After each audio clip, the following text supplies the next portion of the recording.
All right, in the name of the Father, the Son, the Holy Spirit, one God, amen. So given all the recent turmoil in the world, can you guys hear me back there? Okay. If you can't, come closer. I thought we'd talk about sort of the role of church and politics. And when I think about politics, the quote of St. Anthony always comes to mind, which is, "A time is coming when men will go mad. And when they see someone who is not mad, they will attack him saying, 'You are mad because you are not like us.'" And I love this quote because I think it sort of captures a lot of the way I see the world happening now. If you guys want to come up to the front, there's lots of seats up here in the front. Nobody wants to come to the front, but when you come late, you have no choice. You get stuck, and the speaker calls you out, and then there you go. Oh, there's my son Gregory. Oh, nice sweatshirt. All right. Hello. All right, front and center, perfect. Okay, so how's it going? So 2020, you guys remember COVID? The worst year in history. I really don't like to talk about politics. I really don't like to talk about politics. So I'll try not to. But you guys remember this? This was, you guys know what ACAB is? Yeah. Right? So this was COVID. And there was is this my water? Yes. Thank you. And it was a very angry, divided time in the United States, around the world, really. And I thought it was the worst year in history until this year when Charlie Kirk got assassinated. And I want to offer my thoughts on sort of Charlie Kirk, not on Charlie Kirk, on the reaction to Charlie Kirk. I'll start by saying I didn't know who Charlie Kirk was until he got assassinated. I never heard of him. I never heard him give a talk. I didn't know anything about him. It was until Gregory sent us a message saying Charlie Kirk got assassinated. I'm like, let me Google that guy and figure out, what he's talking about. But what struck me after he got assassinated was the reaction by people. And that reaction points to something that's broken, in my opinion, in us. Because the reaction, I noticed, was just very violent in one direction or the other. I started listening to some of his talks. Obviously everyone started listening to some of his talks, and you'd hear some of these clips and whatever, and they're all 45-second clips. And what was amazing was every clip was either, you got to hate this guy or you got to love this guy. And there was no one in the middle. Everyone was trying to convince you, on the right and the left, that this guy was either a martyr or he was the devil. And either, he went right to Christ's arms or he deserved what came to him because of the hate that he spewed. And what's amazing to me is, unlike many other people in history, where you could debate who they were, what they stood for, what they said, what they meant. Like, if I was to debate Abraham Lincoln, how many speeches did he give? We don't have a single video of him. We don't have an audio recording of him. Maybe we have like his diary or something, or some stuff he said. But we don't know that much, right? But someone like Charlie Kirk was a very public figure, and we're in the digital age where everything he said was recorded, 10 different ways. We can go back and listen to everything he said. And yet the conclusion was either he's the devil or he's a martyr. And that difference really bothers me and really scares me. And it comes down to this identity politics that I really hope we don't buy into ever as people. When you listen to a 45-second clip of anyone speaking, right? Of a 1 hour talk, of this talk. I mean, you could clip 45 seconds of today's talk, couldn't you? And find a way to clip me in a way that made me look bad? Do you think you can do that? Yeah. Have people done that to me? Yeah. And could you clip 45 seconds of me and make me look good, or make me have the completely different opinion? Make me look like I'm a Democrat, or make me look like I'm a Republican in 45? You can. And so when you listen to a 45-second clip of anything, you don't know what the 1 hour talk was. And it's crazy to me that someone can listen to a 45-second clip and think, I know what that talk was about. I know what he said or what she said in that talk. But you mean the 1 hour talk? You think that 45-second clip is going to tell you about the 1 hour talk? Of course not. It's not even going to come close. Now let's roll to the next level. Is that 1 hour, can I listen to 1 hour talk and understand what the rest of the talks are about?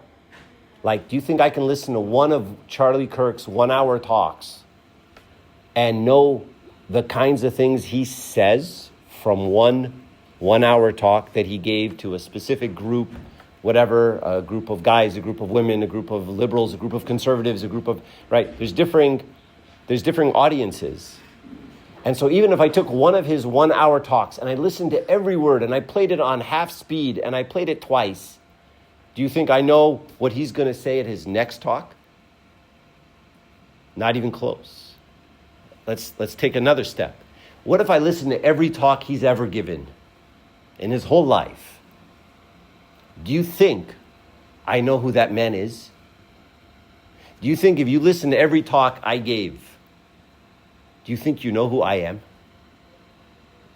Do you really think that? Do you think you get me? The totality of me? No. Those are just talks I gave. You don't know about my life, my upbringing, my childhood, my parenting, my relationship as a husband, as a father. You don't know anything about me, right? I'll even take it a step further. My kids don't know everything about me. My wife doesn't know everything about me. My parents certainly don't know everything about me, right? So now imagine all those layers, and you listen to a 45-second clip, and now I know everything about him. It's lunacy. It's lunacy. But it's the world we live in.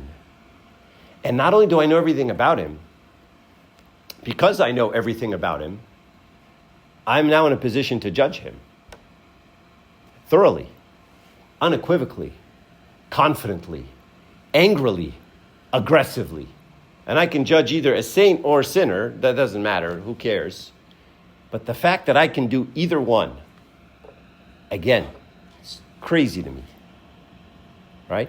And in fact, Christ teaches us you can't judge anyone. St. Macarius has this quote. He says, you can't judge an open harlot. You guys know what a harlot is, right? An open harlot. Like she's standing on the corner and he says, you can't judge her. Why not? Why can't I judge an open harlot? Because I don't know what made her into a harlot. I don't know what her life was like. I don't know what her dad did to her. I don't know how she was raised. I don't know anything about her. All I know is that she's a harlot.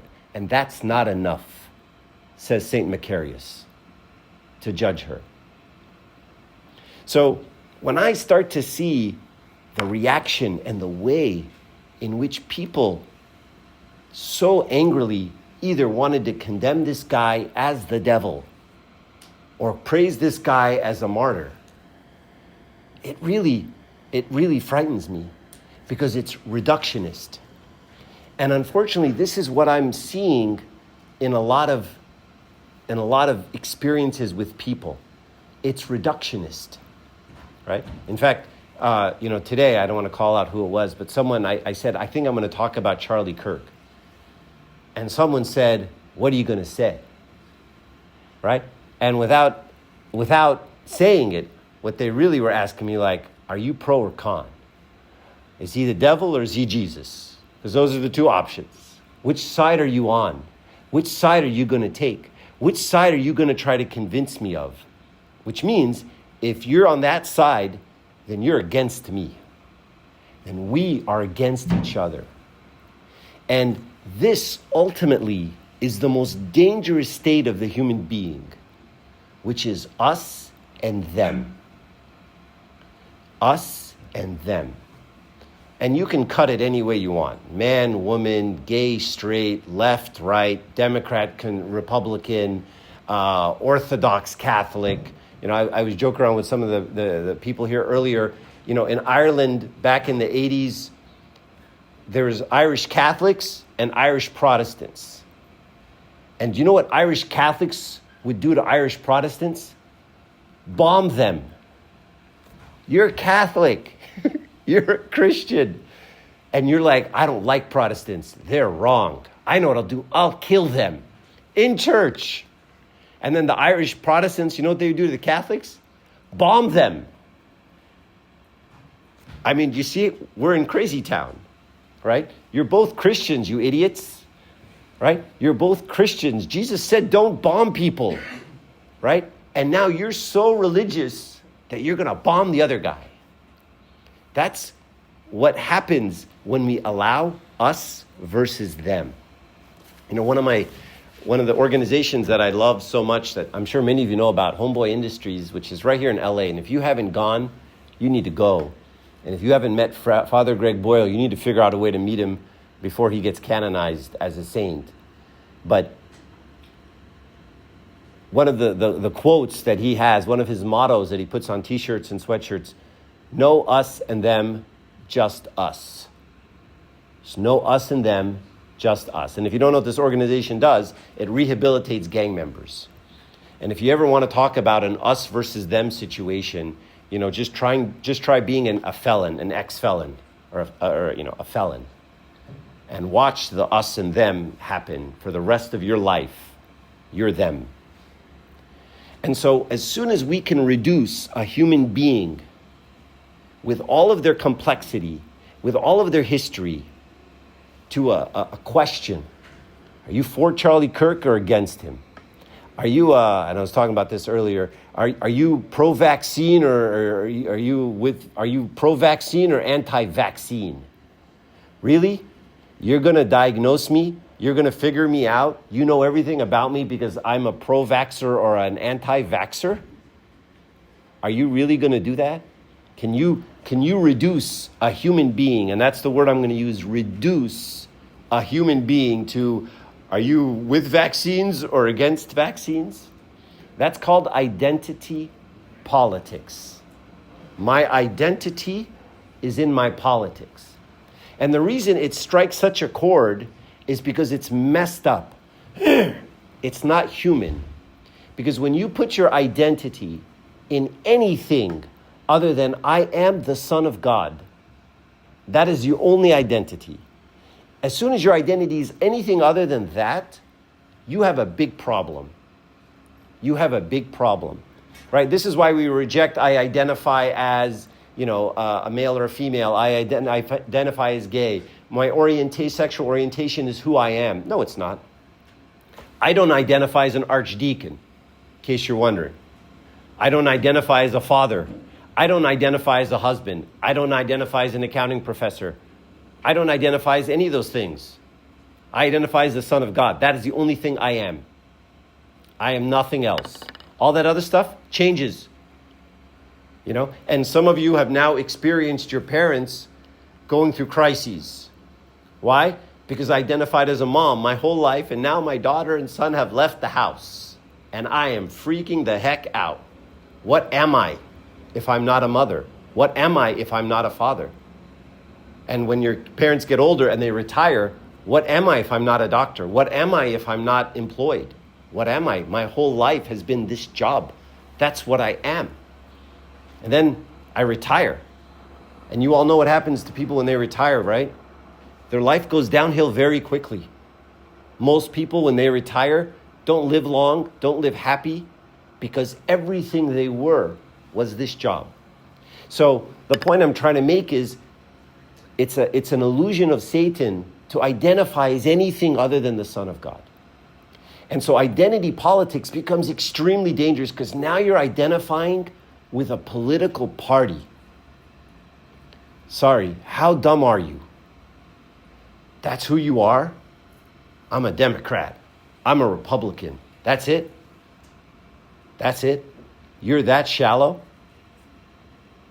Right? And when we start thinking about political parties, and you're all going to learn this soon enough, none of them are any good. They're politicians. Politicians are there for power. Christ said, my kingdom is not of this world. Christ took the system of power and turned it upside down, did he not? When he washed the feet of the disciples. That's why Peter had the reaction he had when he said, I will not let you wash my feet. Right? So Christ took power and he flipped it on its head. And he said, the first shall be last. And the person who serves, and he said, the Son of Man came not to be served, but to serve. This is Christianity. It's not about power. Politics is about power. And so we have to be very careful as we start to think about politics, the church, Christianity, the mix between them. Right? And I'm offering a challenge to all of you because I can tell you we haven't figured it out in our generation. What exactly is my role in politics as a Christian? How am I supposed to interact with this system?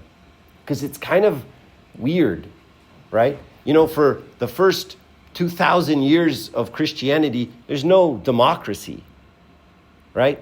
It's there's kings, dictators, emperors, right? That's it. That's the systems. If you disagree, they kill you. It's very simple. And now this whole voting thing, democracy, is 200 years old. Jesus didn't talk about it. The apostles didn't talk about it. The fathers didn't talk about it. No one talked about it. We don't know how to handle democracy as Orthodox. How am I supposed to vote? How am I supposed to interact with this system now where the church possibly can have power? So I want to talk about this question of interaction between the church and politics, us and politics. Especially in the U.S., this is a very difficult question to answer, right? Because we have freedom here. Unlike Egypt, the Roman Empire, name the thing, there's no freedom. And so should we get involved in U.S. politics to reflect our Christian beliefs?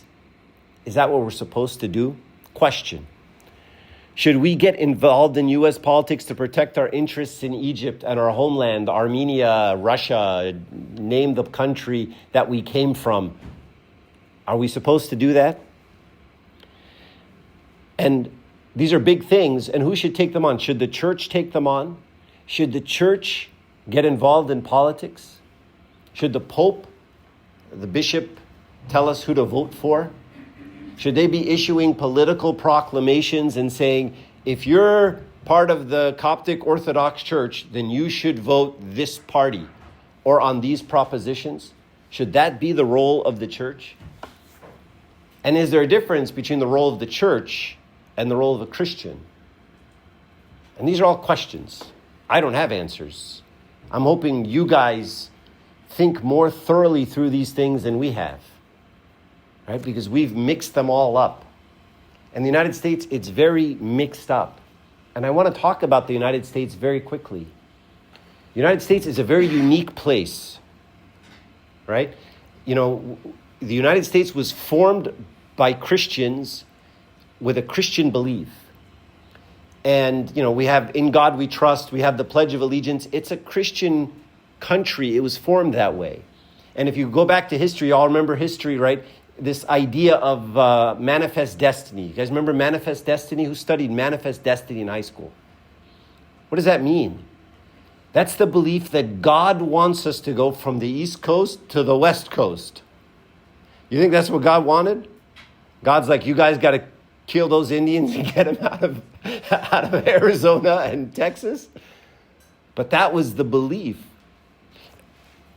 So we have to be a little careful. In the United States, there's a mix between religion and politics that's very unique to this country, but it's a weird mix, right? And every once in a while, and I know this is just a one-off example, but I'll hear a pastor at a big evangelical church say something like, well, the reason the economy's down is because we're giving too many rights to gay people, and God's upset.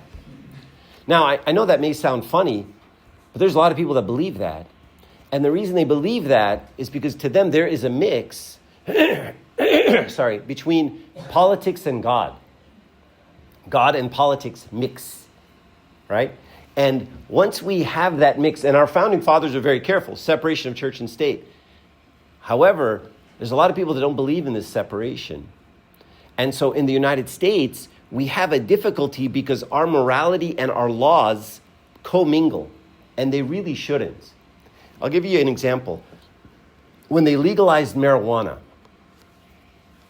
So I was listening to this pastor. He was doing a podcast. It's really, this guy just nailed it for me. He's like this old American pastor, but he just hit it right on the head. He said, the thing about America is, because we had this mix of religion and politics, all the bad stuff used to be illegal. It used to be illegal to get divorced. It used to be illegal to be gay. It used to be illegal to commit adultery. It used to be illegal to have premarital sex. It used to be illegal. Alcohol was banned. Drugs are banned. So the law, the culture and the law mixed, lined very well with Christianity. The things that were immoral were also illegal. So it worked out really good. And that one's fine. Then what started happening in the United States was the culture started changing. The laws started changing. It was no longer illegal to have adultery. It was no longer illegal to get divorced. It was no longer illegal to drink alcohol. Now what do I do? So his thesis, and he points this out with marijuana in particular, he says his thesis was, instead of the American churches reacting to this, like let's just take legalization of marijuana. Instead of the American churches saying, all right, let me try to convince you why this isn't a good thing. Let me talk to you about sobriety. Let me talk to you about being in your right mind. Let me talk to you about not being addicted to anything. Let me talk to you about freedom. Let me talk to you and let me inspire you to find God. Okay? Which is what they should have done, right? So when the pastors saw that marijuana became legal, what they should have done was dig down deep, be biblical, be spiritual, and say, this is why this stuff isn't good for you. And let me convince you. But they didn't do that. They took the easy path. What's the easy path? Let's try to make it illegal again. Let's become politicians. And so what happened is and this is an American pastor talking about other American pastors, saying many of the pastors then became politicians. Like, what we need to do is we need to go back to the good old days when stuff was illegal. Because then it was easy for me as a pastor to stand there and say, this is wrong. It's illegal, it's wrong. But now it's not illegal. And now the culture supports it. And now people get drunk and people have marijuana all the time. And now what do? Now I'm pushing against this culture, and it's much harder for me as a pastor to do that. And so it's much easier for me to just say, let's just try to make it America like the good old days when everything was illegal. Let's pass a law. And the problem with passing a law is laws are not morality. You can't force someone to be moral by law. And that's why I, as a Christian, do not derive my morality from the law. Right? I can be in any country. My morality is the same. And my morality is a higher level than my actions. Does that make sense? It's not about my actions. My morality calls for me to deny myself, carry my cross, and follow Christ. It's not about, is it okay to drink or not drink? Can I smoke weed, not smoke weed? Can I commit adultery, not commit adultery? These are outcomes of something deeper, right? So if I, for example, move to a country where murder is legal,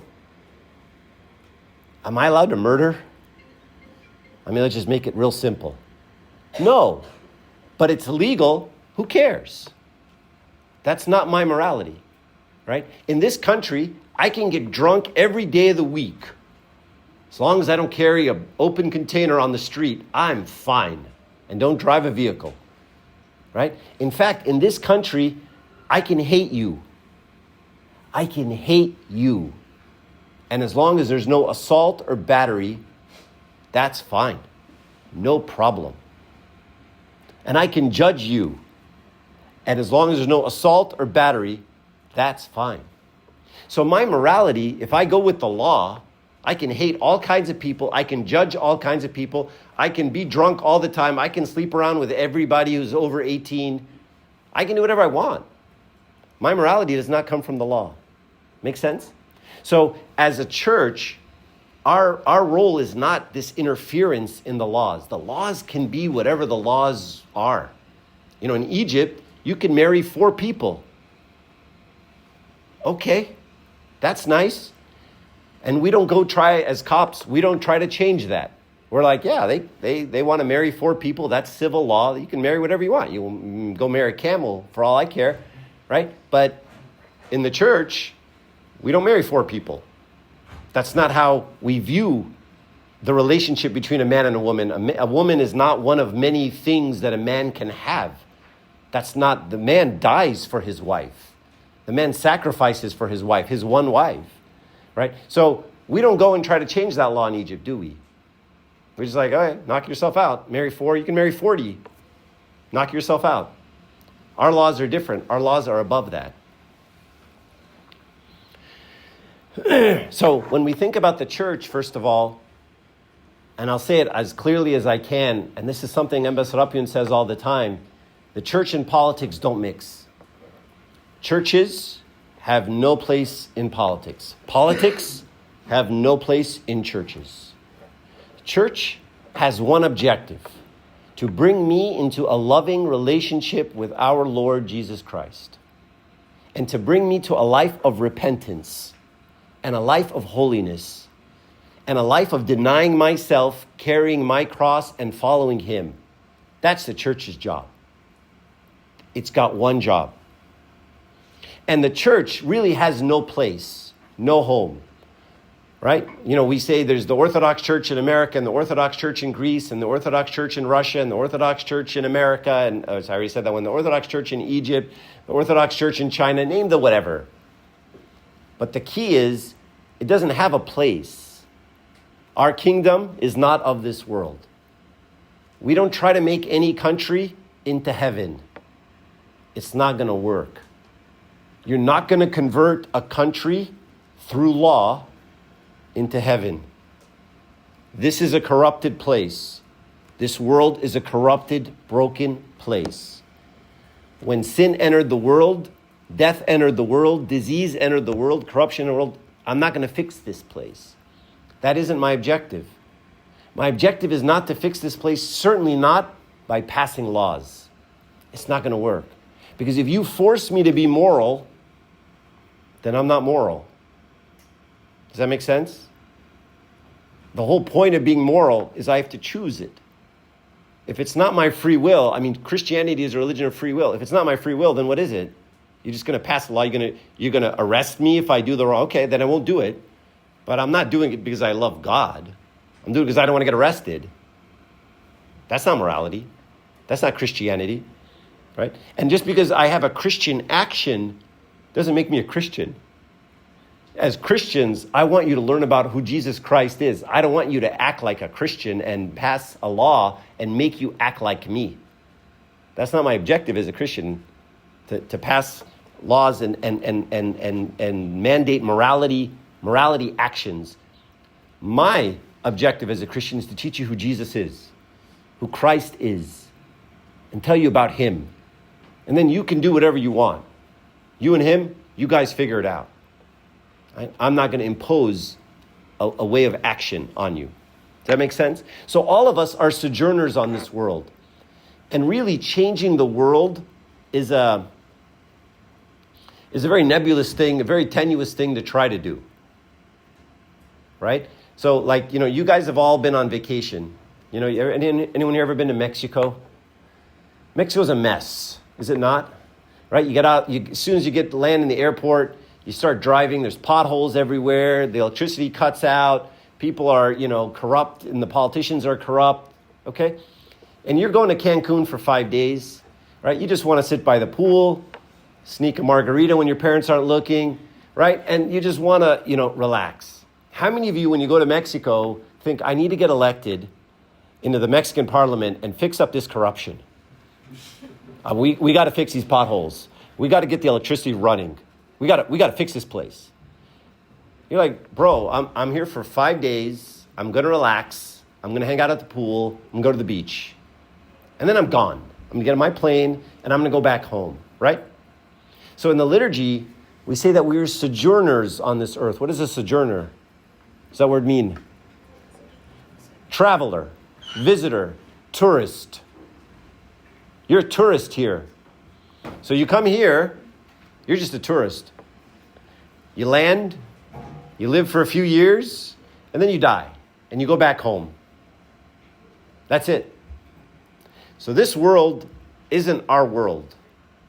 This isn't our kingdom. It's temporary by every measure, right? And the worst thing you can do is hold on too tight to this place, because this place will break you. This place gets really ugly. There's a lot of pain in this place. A lot of people in this world are going to hurt you. Many of you have been hurt. You ain't seen nothing yet. More hurt's coming. This isn't a pleasant place. Okay? It's a fallen place. And believe me, the hardest thing you can do, the best thing you can do, is try to change yourself. Just be the best you can be. And that's all you can do. How many of you have tried to change something about yourself and failed? How many of you confess the same thing over and over again? My hand hasn't gone down. How many of you don't like something about yourself and just wish you could change it? It's really hard to do. It's really hard to change me. That's one of the hardest things you'll ever do. You can spend 10, 15 years trying to work on one thing about yourself, and you can't change it.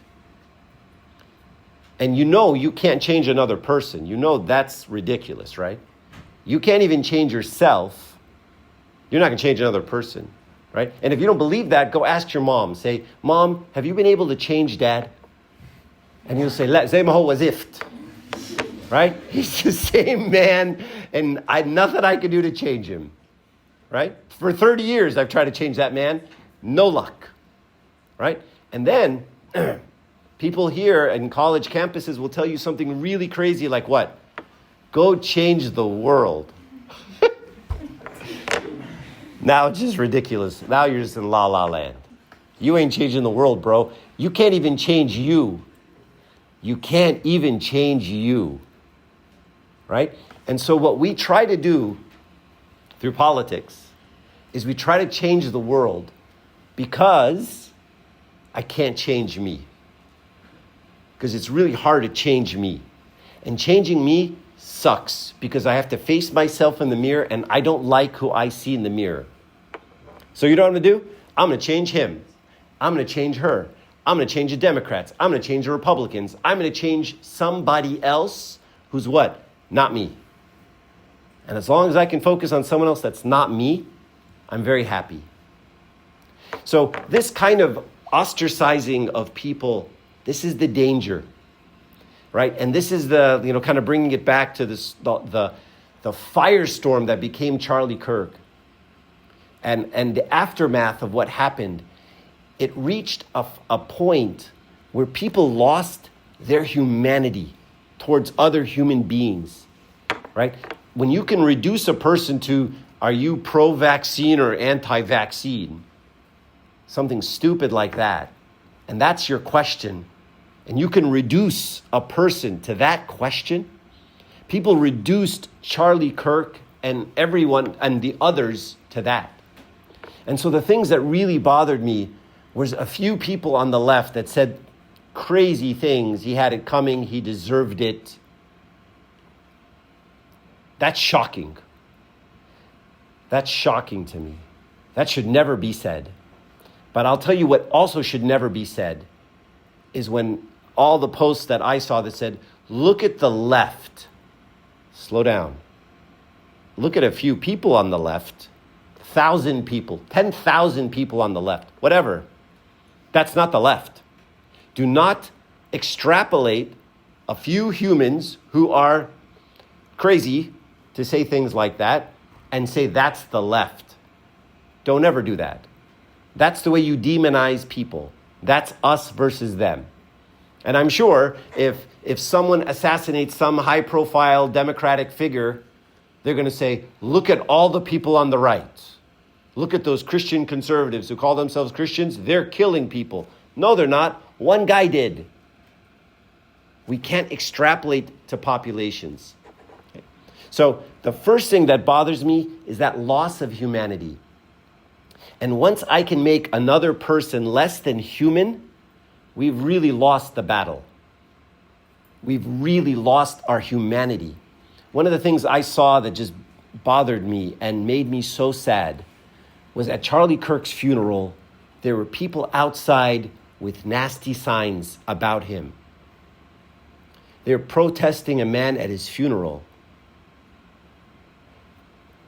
He's got 2 little girls in that church and a wife.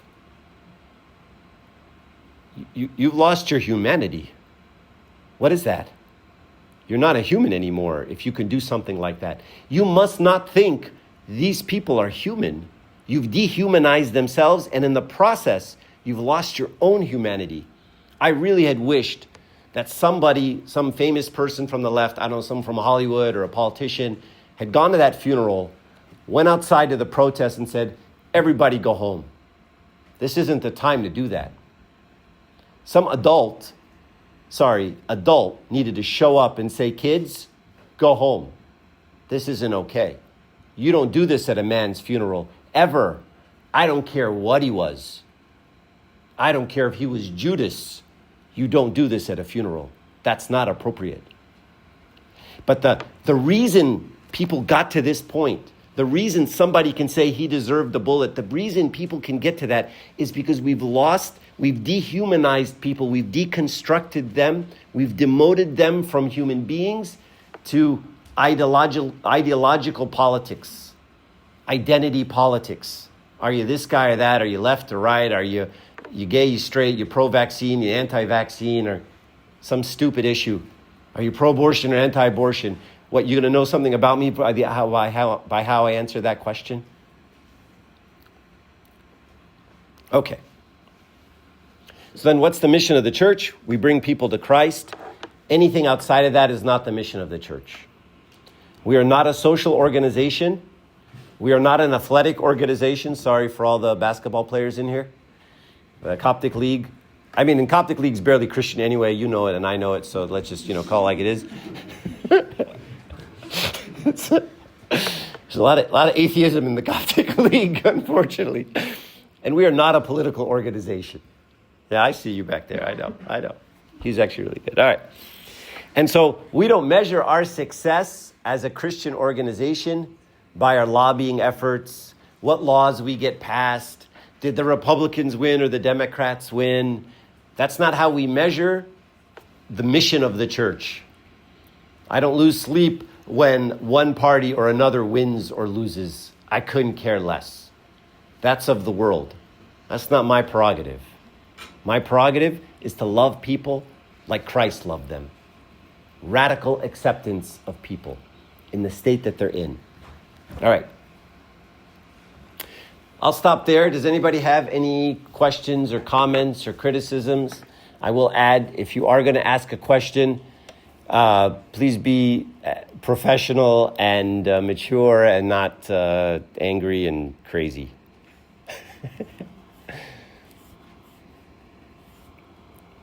Yeah, George. Do you think there's anyone on this planet who deserves to be treated like that? Is there anyone on the planet that deserves to be treated like that? Like, what if it's someone who did something terrible? What if it was Judas? What Well, yeah, like for example, anyone. مثلا. No. The fathers teach us that if there is only one human being on earth, that Christ would have come and died for that person. So there is no person at all who Christ would not have died for. And by transitive property, as an image and likeness of Christ myself, that I would not want to die for. There is no sin. Remember, Christ came into the world while we were enemies.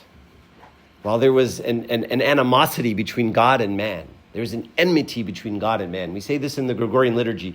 The middle wall, the enmity between us, you destroyed through Christ. Christ reconciled heaven and earth. That's the theology of what he did.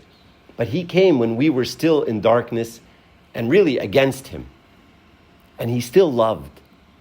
And he loved silently and powerfully. And that's the model. Anything other than that is conditional.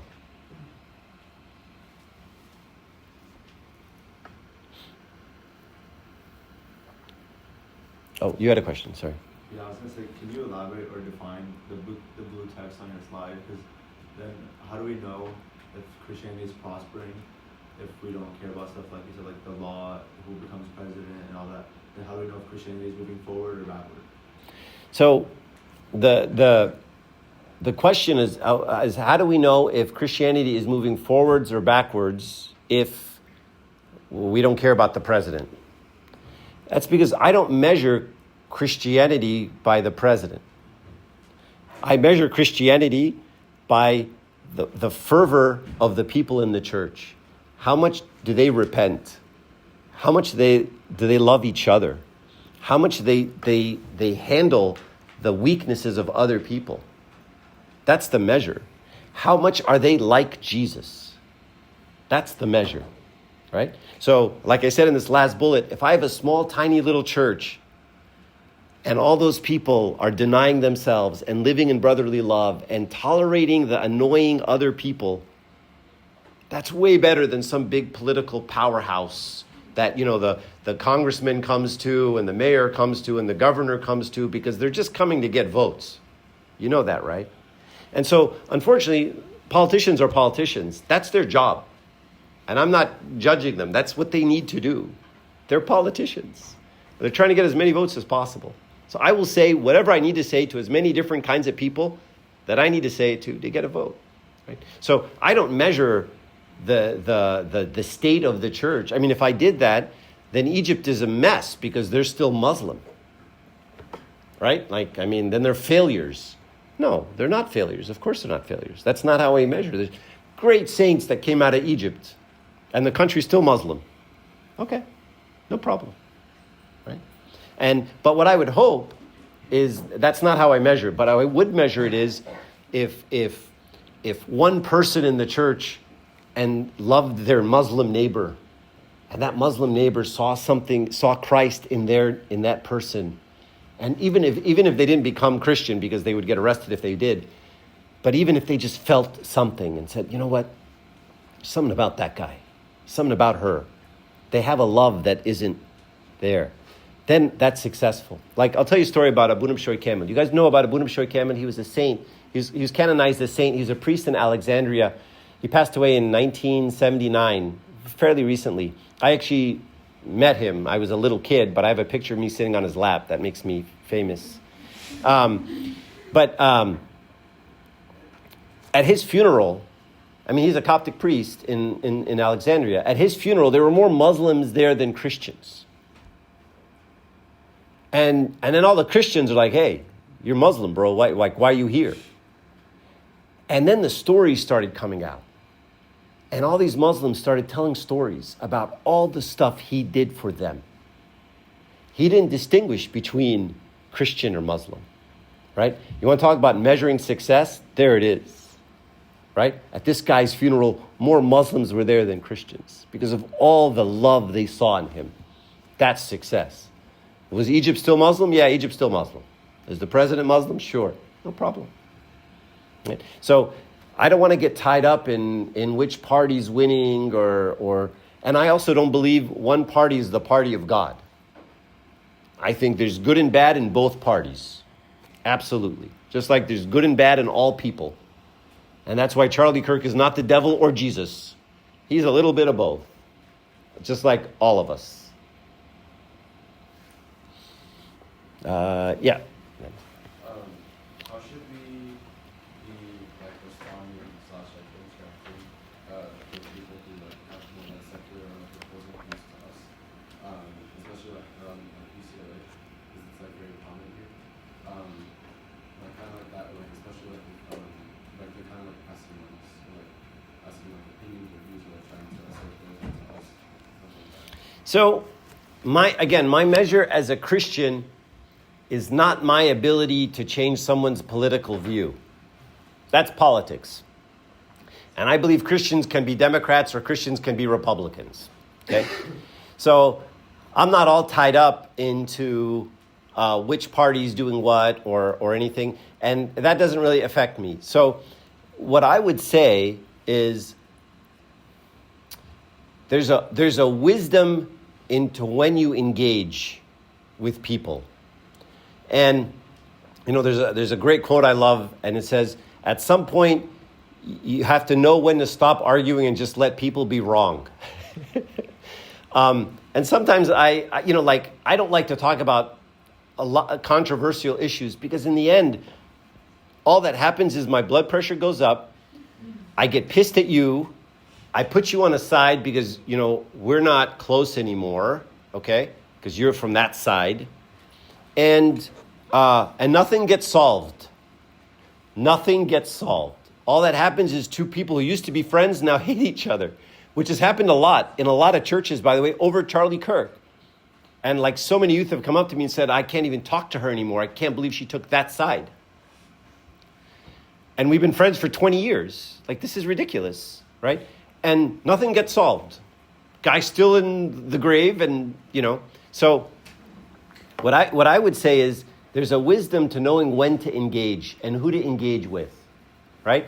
And I don't waste your time and your energy engaging with a lot of people when most times people just want to wait for you to stop talking so they can talk over you, right? Or not talk over you, but wait for you so that they say what they want to say. Most people aren't listening. And so there are very few people that I talk to about this topic. People that I have perceived to be smart, open-minded, can see both sides, right? And the first test I do is I ask someone, explain to me the other side. Pitch it to me. And if you can't pitch the other side to me, then you don't get it. You should be able to convince me of the other side. If you're a Democrat, now convince me to be a Republican, and you should be able to convince me to be a Republican if you have that kind of mind. And unless you can do that, I don't really engage, because it's just a waste of time. You're closed-minded. You're just trying to push your opinion on me, and if you can't see the other person's opinion, it's a problem. I want to go back to this us versus them concept. I want you to think about a particular topic that, that's very heated. Single mothers. What should we do to help single mothers? Okay? Now, I have $10. And I have $10 allocated to this single mother. How should I give it to her? Okay? One person will argue, I should just give her the $10 and let her spend on what she needs the $10 for. Okay, reasonable.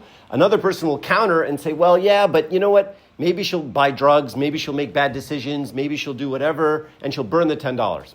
Reasonable. One person will say, use it for education. Don't teach her how to, don't give her a fish, teach her how to fish. Reasonable. One person will say, but she can't go get an education because she has a kid at home. So you got to use it for childcare. Give her money for childcare. Reasonable. And one person says, well, don't give her the $10, give her food stamps. Then she can't buy alcohol and she can't buy other stuff and she can only buy food with it. Reasonable. Okay? Now, here's the problem. All of those arguments are all really good, but they're all just politics, okay? The key here, the most important part of this story is what? Everybody in this argument wants to do what? Help her, which makes us all what? Human beings. Because if you don't want to help a single mother, you don't have blood going through your veins. You're not a human being, right? So we all want to help her. The debate is how, right? And we all have the same intention. What's the best thing for her? And to be honest, there isn't one best option because each single mother is different. So actually, each one of those 4 solutions, for example, may help a different person better, whatever. Now, the weird thing, the sad thing, is if someone says, I think you should give her food stamps, and someone else says, I think you should give her education, that those 2 people now hate each other. Because you're on the left and I'm on the right. And now I got to hate you. Because you want to give her food stamps and I want to give her education, so now we're enemies. You see how stupid that is? That's the world we live in. That's identity politics. And what we do is we take away the humanity of the other person. Because I'll tell you what, when you look into anybody and you have a real argument and a real discussion open-mindedly with another person, you realize you have a lot more in common than you think you do. And I'll even go further. Most people have the same incentives. Most people have the same heart. And you will find that most people agree when you really, really boil down to it. And we just want to help this woman as best we can. What's the best way to do that? Yeah. I have a follow-up question. So like with that in mind, about like her, like Charlie Kirk, they're saying obviously like they're saying that, there's the right solution, or is like what you're saying with the single mother, like not, there's different situations where everyone's right. But if we're to like have that kind of like tough conversation where it can be controversial, and it kind of brings like morality into it, then like wouldn't it be justified to like kind of separate yourself from someone who would have like opposing views that you would have, or like that you're friends with and found out like opposing views such as like that were form morality as a Muslim or something like that? So this is a really good question. And it really comes down to, so the question is, should I separate myself from someone once I discover their immorality?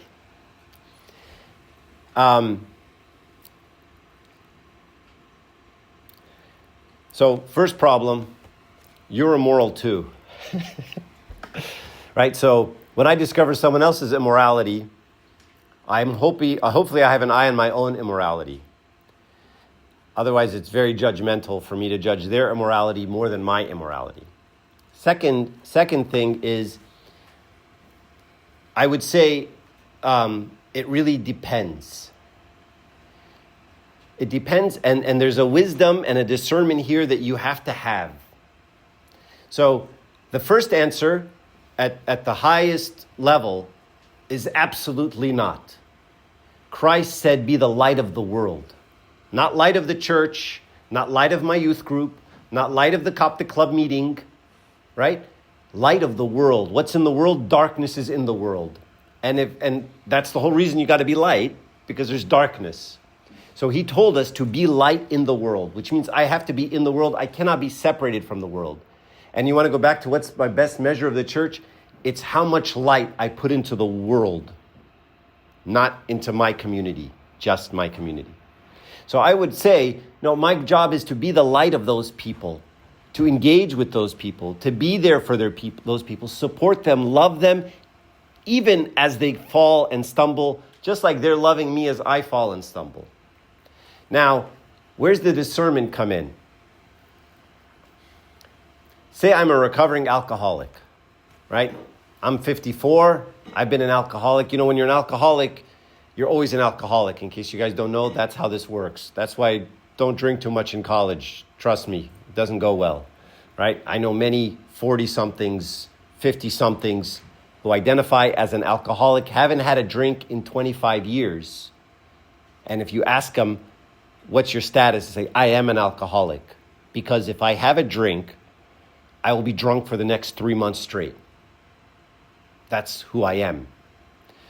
So just don't do it. But anyway, say I'm an alcoholic and somebody at work says, hey, let's go get a beer after work and talk about, this project we have.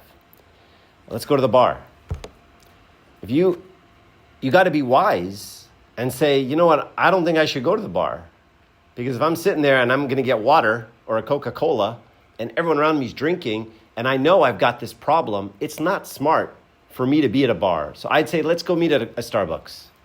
Okay, that's just wisdom. So for you guys, if you feel like someone's, and this is tough sometimes when you're young and you're in it, if you feel like someone's morality can affect yours, then absolutely you separate yourself, right? Because, when you're 18 and all your friends are out drinking every time, I'll tell you what, you're going to be drinking soon. That's just the way that works, and I don't care what you think. I'm strong, I'm light. No, you're not. You're 18, okay? So if all your friends are out getting drunk, there's a wisdom. You should separate yourself, okay? But if you find that the kind of immorality they have isn't one that's contagious, then no, I say engage and be there and show them love, I'll just be very frank with you. I've never been one for alcohol. Like growing up, my friends would drink, church friends, and I was always the designated driver. I was always because I was like, this stuff doesn't do anything for me. It just makes me sleepy, okay? So I'm not enjoying it. So I was like, so I didn't really have a problem. I could be around it and not worry about it. But I have other problems. And so in those cases, no, I shouldn't be around that. And I should be wiser than that. So if your friend is immoral for whatever reason and you don't think that's something that's contagious, they're just, Uber whatever, yeah, be there for them. Engage them, talk with them, but just keep your wits about you. Don't lose your head. Don't get emotional. Don't get angry. Don't fall into politics. Listen to what people are saying, right? And treat people as a human being. This is what Christ did. He treated people as humans, deeply saw them. And that was the beauty of it. He listened more than he talked. These are great questions. Anybody else have any questions? Yes, sir.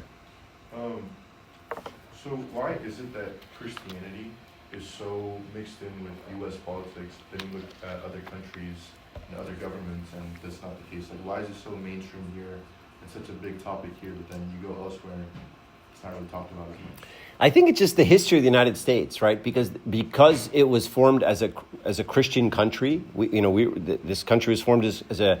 So there's a lot of identification with real Americans as Christians.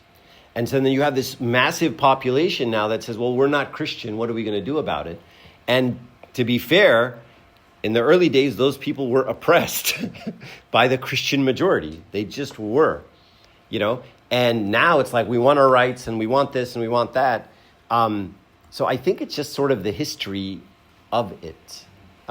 Whereas in a lot of other countries, there was persecution and I hate to say it like this, persecution by the country is one of the best things for the church. Churches thrive when they're persecuted. Every church that's persecuted is a strong church. Whenever the church and the state get too cozy, the church gets weaker. Right? We even see this in the history of the Catholic Church and the Roman Empire when the Roman emperor was installed by the Pope. That mix was very dangerous, and the church became very weak then, because then a clergy member gets into the clergy to get power, as opposed to preaching the gospel, which is something about not having power and denying myself and being selfless. So it's always a dangerous combination. But in America, I think that's the reason why it's so significant here, I think.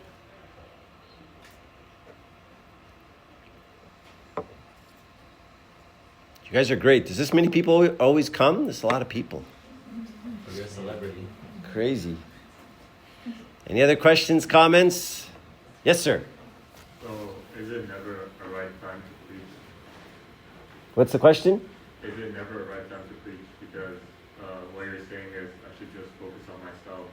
I shouldn't really care about, say for example, a Muslim guy is Muslim.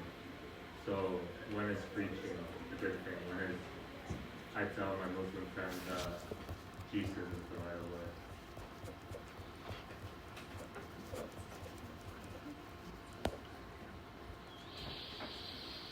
I'll read you something by St. John Chrysostom. He says, no, actually, I don't want to read this one. I want to read something else. Maybe I had lost it. That's the one I told you about earlier. Okay, never mind.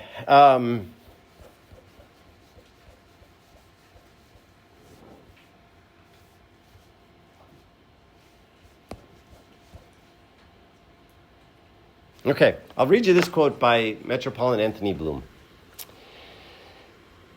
Maybe this one doesn't, but I'll read it because I like it. It seems to me, and I'm personally convinced, that the church must never speak from a position of strength. It ought not to be one of the forces influencing this or that state. The church ought to be, if you will, just as powerless as God himself, which does not coerce, but which calls and unveils the beauty and the truth of things without imposing them. As soon as the church begins to exercise power, it loses its most profound characteristic, which is divine love. So I love this quote, this idea of being as powerless as God himself. Because, in Revelation it says, I stand at the door and knock, and you have to open the door and let me in. Which means at some level, God is powerless. It is completely my decision, right? And all of you have experienced this, right? You're all forced to go to Sunday school. You're all forced to go to hymn class. You're all forced to go to church when you're little.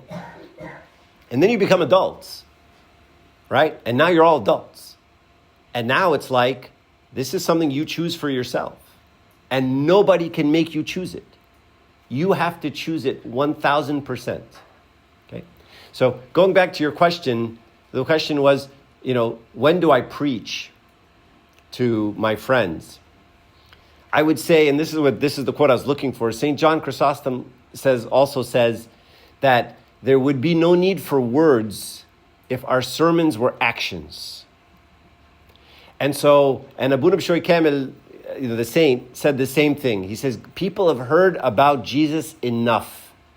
Now they need to see him. And Abu Nabshoy Kamil said this in the 1960s. If you wanted to hear a sermon, you had to get a cassette tape. Okay? He didn't even know about SoundCloud, right? And YouTube and Facebook and Upper Room. There are hundreds of thousands of hours of sermons. Millions of hours of sermons online. So much talking. Everybody's talking. We need to stop talking. We need to start doing. Right? So you want to preach to your friend, you be that thing. And don't be that thing because you're like, well, I want to show him how good Christians are, so I'm going to be really righteous, and I'm going to put a fake smile on my face and say, oh, God's good, and everything's great, and because I want to show him how good Jesus is so that they convert. Don't be fake. Be loving. Be real. Let them see light in you. And not because you want them to see light in you. Because if you think about it, letting someone see light in me is just my ego. Right? It's just me wanting to shine. And a lot of people want to shine. But God teaches us that it's his timing, not my timing. Right? One of the saints, Saint Seraphim, says, acquire the Holy Spirit and 1,000 people around you will be converted. So your job is be. Dig deep. Deny yourself. Be the real deal. For the real reason. Don't ever be fake. Don't ever be fake. Okay? When God chooses, he will use you. When you're ready.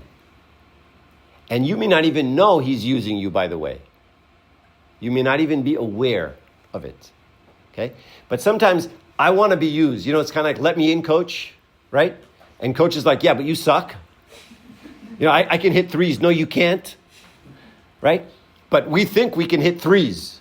And so we're telling coach we want to go in. And coach is like, no. You're going to collapse under the pressure, bro. Right? I know you.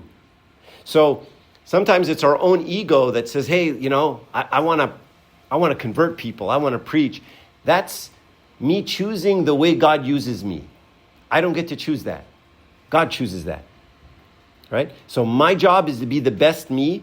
And when God's ready, he'll use me in a way that I don't even see coming. And by the way he uses you through time changes. There may be a time when you don't preach. And then there's a time when you do preach. And there's a time when, you become a family man and you don't do anything. And then there's a time when God uses you again. Right? And so God's going to use you throughout your life differently. So there isn't a even off-on switch like, I'm a preacher, I'm a servant, I'm a this, I'm a that. You could be all those things at different points in your life. Yes, sir. How can we better keep ourselves in check when doing that? How can we better keep ourselves in check when? Instead of me trying to act as a Christian, as a good example for someone who's not Christian, instead of it being fake, coming from a place of genuine, maybe I don't know. But yeah. Yeah, I don't know what the word is either. Genuinity, right? So the question is, how do I keep myself in check and not let myself succumb to being fake or to putting on a show? Because a lot of the time it's subconscious. Yeah, Without trying. for sure. And let's be honest. There's a huge temptation. It's very loud out there. There's a huge temptation even in our culture to appear righteous, right? Let's go to church and let's go as a family and let's make sure people don't know bad things are happening in our family and let's not tell people about the bad things in our family because the people really matter and we don't want people thinking bad about us or else we won't get married, right? All that stuff. So there's talk like this sometimes that's not helpful.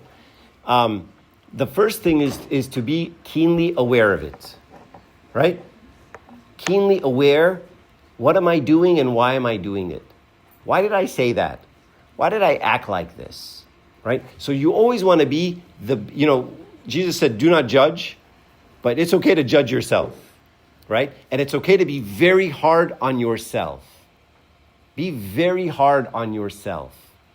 Why did I say this thing? Why this thought occurred to me? Why did I act this way? Why did I smile at this guy and not smile at that guy? Right? Is it because this guy's dad is very powerful and can get me a good job? Is that why I'm nice to him? Right? Is that okay? Ask yourself the tough questions. And as you ask yourself the tough questions, you will find that you will naturally lean toward the transparent, honest approach, right? And push yourself and say, you know what? No, I'm not going to do that. I'm not going to fake it. I'm not going to do it just because of whatever reason. Yes, sir. Isn't being hard on yourself, though, what made the difference between Judas and Peter? Because Judas was so hard on himself because of his guilt and killed himself, versus Peter, he repented. Good question. So he said, isn't being hard on yourself the difference between Judas and Peter? No. Judas and Peter were both hard on themselves. In fact, Peter, when Jesus said to him, if you love me, feed my sheep, he started weeping because he knew he didn't. The difference between them was they had their eyes on different people.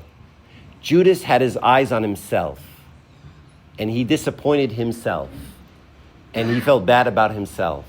Peter had his eyes on Christ, and he had his eyes on the infinite mercy of God, and he trusted God.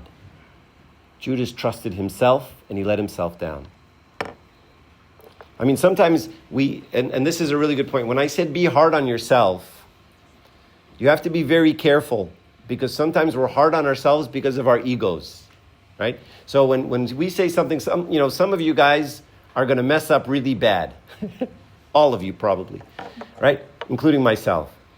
And sometimes when we mess up something really bad, we say, how can I have done that thing? Has anyone ever said that? How could I have done that?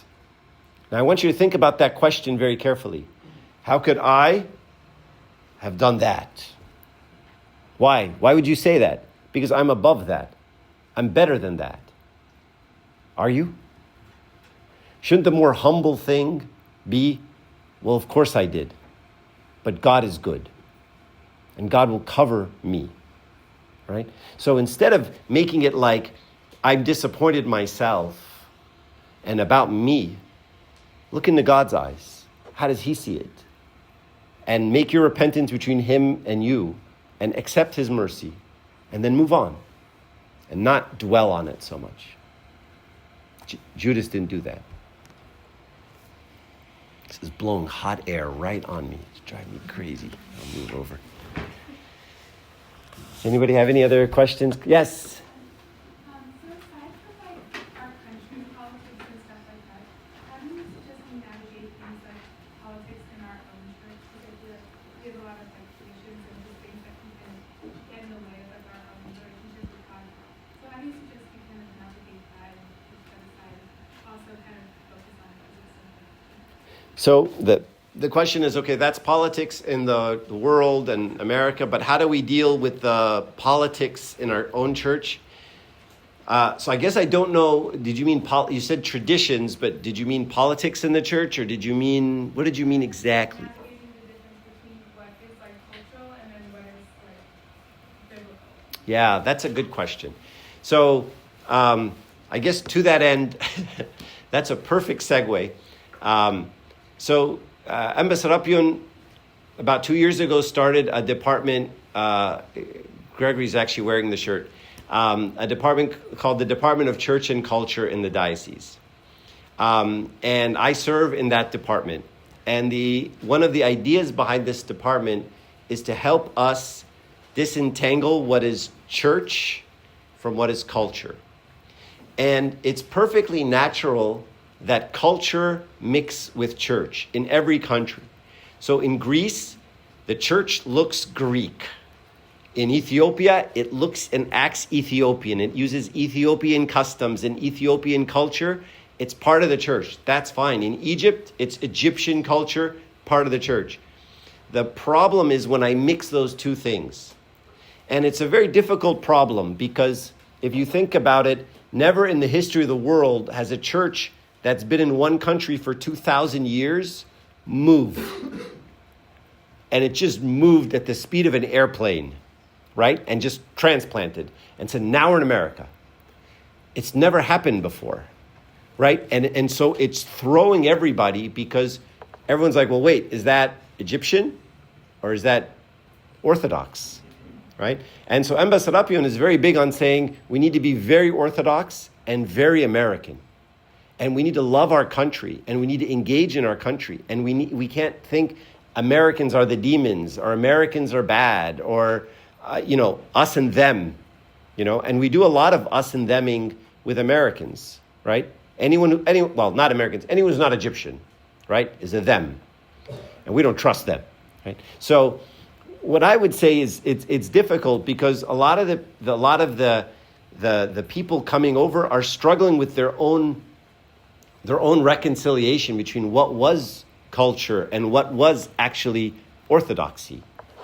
And so sometimes they have trouble disentangling the two. And because you grew up in a different culture, it's very easy for you to see. You're like, well, that's culture, And this is a challenge, right? This is a challenge for the church, and it's going to be a challenge for 50 years, And the impetus is on you guys to bring out the orthodoxy and dig deep for what's Christian and what's authentic and sort of the right approach to a lot of things. I will say a lot of the intentions are good. Everyone's trying to do their best. People are scared, and there's a lot of fear. Egyptian culture has a lot of fear in it as well. Everyone's scared. People are scared of people in the church, scared of the Americans, scared of whatever. Scared of Halloween, name the thing, right? So there's fear, and fear doesn't make good decisions. So you get these very violent reactions to things that don't, because someone hasn't grown up in this culture.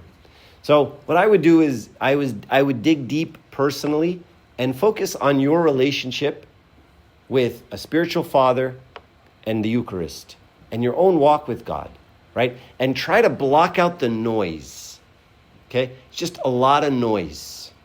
And I just, personally, I ignore noise, right? We have to keep our eyes locked on Christ. It's me and him, right? And cut out all of the noise. Read more, learn more, listen more, and focus on that as your source of knowledge. And don't try to argue with people too much. Changing the people at church, good luck. Changing whoever, good luck. You're not going to do it, right? Don't worry about it. Be the best you can be, And that's all. That's the only person you can change anyway. And that's even hard.